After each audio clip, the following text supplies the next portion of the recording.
నూతన సీఎంగా సామ్రాట్ చౌదరి ఎన్నికయ్యారు. బీజేపీ సమావేశంలో సామ్రాట్ చౌదరిని ఎమ్మెల్యేలు ఏకగ్రీవంగా ఎన్నుకున్నారు. బీహార్ సీఎంగా రేపు సామ్రాట్ చౌదరి ప్రమాణ స్వీకారం చేస్తారు. రేపు 11 గంటలకు లోక్ భవన్లో సామ్రాట్ చౌదరి సీఎంగా ప్రమాణం చేస్తారు. ప్రస్తుతం సామ్రాట్ చౌదరి బీహార్ డిప్యూటీ సీఎంగా ఉన్నారు. రేపు లోక్ భవన్లో జరిగే సామ్రాట్ ప్రమాణ స్వీకారానికి ప్రధాని మోదీ హాజరయ్యే అవకాశం ఉంది. బీహార్లో తొలిసారిగా బీజేపీ నేతృత్వంలోని ప్రభుత్వం ఏర్పడనుంది.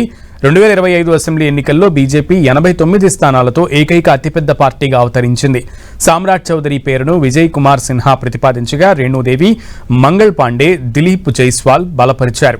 బీహార్ కొత్తగా సీఎంగా ఎన్నికైన సామ్రాట్ చౌదరికి బీజేపీ అగ్రనేతలు అభినందనలు తెలిపారు. బీజేపీ శాసనసభాపక్ష నేతగా ఎన్నుకోవడంపై సామ్రాట్ చౌదరిని స్పందించారు. తనపై నమ్మకం ఉంచి బాధ్యతను అప్పగించిన కేంద్ర నాయకత్వానికి కృతజ్ఞతలు తెలిపారు. ఇది కేవలం పదవి మాత్రమే కాదని బీహార్ ప్రజల నమ్మకాన్ని, కలలను నెరవేరుస్తూ వారికి సేవ చేస్తామని తెలిపారు. కేంద్ర పెద్దల సూచనలతో బీహార్ను అభివృద్ధి చేస్తామన్నారు సామ్రాట్ చౌదరి.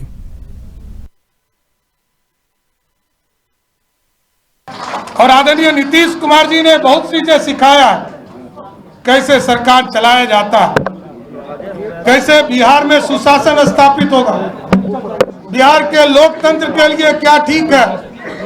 मैं तमाम लोगों को जरूर आश्वस्त करता हूं कि बिहार के लोकतंत्र के लिए, बिहार के विकास के लिए, बिहार की समृद्धि के लिए जिस तरह आदरणीय प्रधानमंत्री जी ने विकसित भारत का सपना देखा है, 2047 में भारत विकसित हो, और बिहार के मुख्यमंत्री तत्काल आज के मुख्यमंत्री नीतीश कुमार जी ने जिस तरह समृद्ध बिहार का सपना देखा है, हम तमाम भाई मिलकर इस बिहार को भी समृद्ध बनाएंगे और देश को भी विकसित बनाने का काम करेंगे। विजय कुमार सिन्हा जी द्वारा प्रस्तावित सम्राट चौधरी जी के नाम का प्रस्ताव का समर्थन किया और पूरे हमारे विधायक दल ने, विधानमंडल ने सर्वसम्मति से सम्राट चौधरी जी के नाम का समर्थन किया और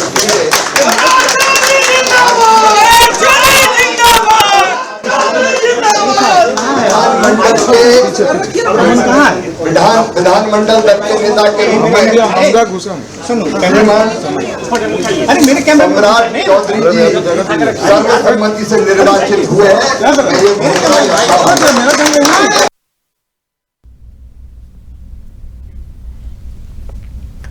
1999లో క్రియాశీల రాజకీయాల్లోకి వచ్చిన సామ్రాట్ చౌదరి 2000లో జరిగిన బీహార్ శాసనసభ ఎన్నికల్లో పర్బత్తా అసెంబ్లీ నియోజకవర్గం నుంచి ఆర్జేడీ అభ్యర్థిగా పోటీ చేసి ఎమ్మెల్యేగా ఎన్నికై రబ్రీదేవి మంత్రివర్గంలో వ్యవసాయ మంత్రిగా పనిచేశారు. ఆయన 2010లో రెండోసారి ఎమ్మెల్యేగా ఎన్నికై బీహార్ శాసనసభలో ప్రతిపక్ష పార్టీ చీఫ్ విప్గా నియమితులయ్యారు. 2014లో ఆర్జేడీ పార్టీ తిరుగుబాటు వర్గంలో చేరి జతన్ రామ్ మాంఘీ నేతృత్వంలోని జనతాదళ్లో చేరి 2 జూన్ 2014న పట్టణాభివృద్ధి, గృహ నిర్మాణ శాఖ మంత్రిగా బాధ్యతలు చేపట్టారు. సామ్రాట్ చౌదరి 2018లో బీజేపీలో చేరి బీహార్ ప్రదేశ్ ఉపాధ్యక్షుడిగా, 2023లో బీజేపీ రాష్ట్ర అధ్యక్షుడిగా నియమితులయ్యారు.